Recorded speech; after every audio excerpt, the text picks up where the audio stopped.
Ay, wow. Parang yung bukano. Tsaka banalag yun. Meron naman sa stick. Ay, meron pala tayong stick. Mamaya. Mami Yodan, ano ba yan? Kamote. Iuubos ba yan? Yes. Bakit mami? Siyempre, gusto ko tawag eh. Ano gagawa mo? Eric, ano ba yung tawag sa kanya?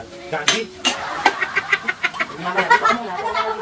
Hindi ka Yodan. Daddy, mami. Ano ba kasi kaya yan? O, tapos halo ko kuya. Ayun, halo-halo Halo lang. lang. Para matuto ka kapag ka meron dyan sa akin at kamote. Marunong kang magano, marunong ka na magluto. Dahan-dahan kuya. Hindi ka matatalsikan. Hindi ka nakatatalsikan yan. So, mamaya pag siya pwede nilagyan ng asukal. Pag nakita nyo namamagana, yung kamote, pwede mo siya nilagyan ng asukal nun. Kasi pag nauna yung asukal, tapos hindi pa luto yung kamote, matutulog agad yung asukal. Hindi pa! Pwede niluto ka mo. Sabi mo lang, banana Q. Sabi mo, banana Q. Ay, isa-isa muna. Madam Shari, ikaw na lang. Ano?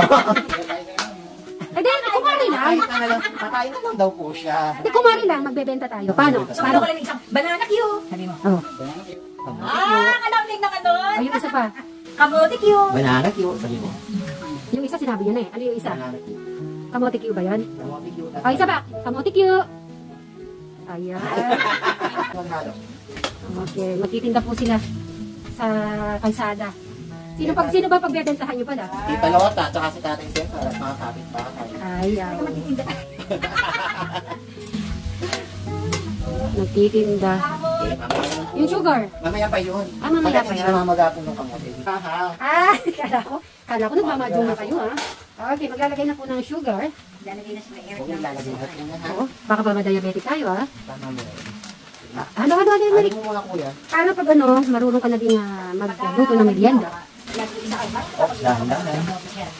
Dito lang pala itong kamote Q. Masarap yan, malambot. Tapos, pero ayoko masyado ng ano niya. Ayoko din masyado ma-sugar. Ako naman, gusto ko may asukal. Pagyan.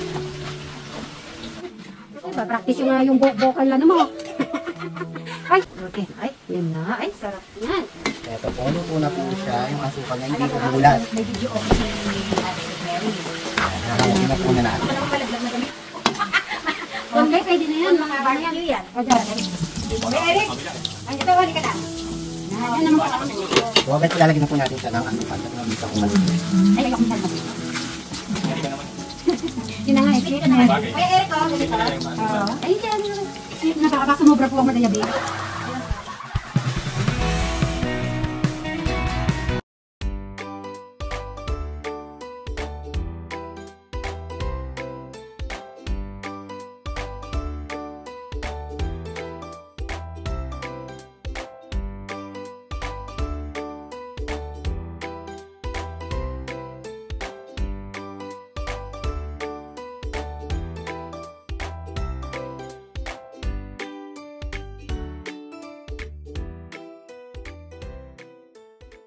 Ano? Si 4. Dito na po namin po natin. Kuya Eric! May salat sa tayo, Kuya Eric. Bakit? Sinaw. Bakit? Ano nangyari? Lumuwag. Eh, Ricky, sa tusok lang para di lumuwag. Kasi mo.